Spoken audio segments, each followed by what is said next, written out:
Bonjour. Je me rappelle que la fois dernière, nous étions en train de parler sur le bon combat de la foi. En principe,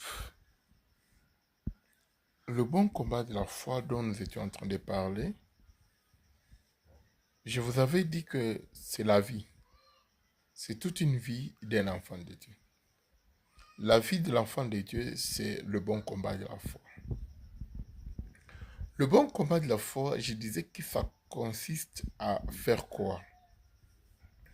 Le bon combat de la foi consiste à garder jalousement ce qu'on a et à dire non à ce que l'ennemi est en train de prédire contre nous. C'est ça le bon combat de la foi. Euh, J'avais donné l'exemple des défenseurs sur terrain lorsqu'ils sont en train de jouer.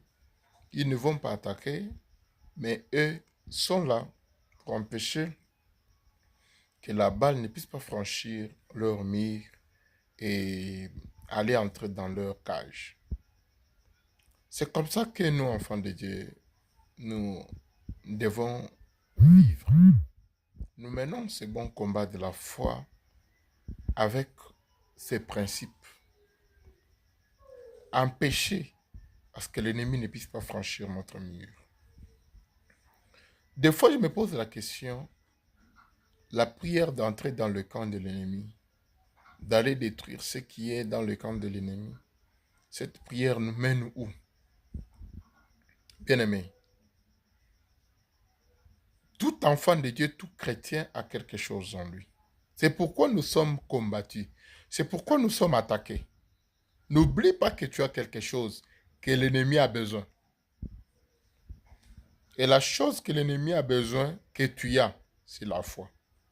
C'est ta foi.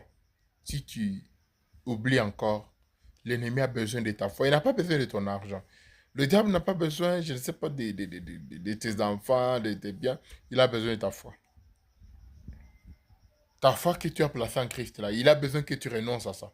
C'est pourquoi il ne fait que combattre ça. Et il combat ça par des déclarations contraires. Il combat ça par la pression qu'il fait sur toi, sur tes enfants, les maladies. Donc, toute oppression là, l'objectif majeur, c'est que ta foi puisse se dissoudre, qu'elle puisse faillir.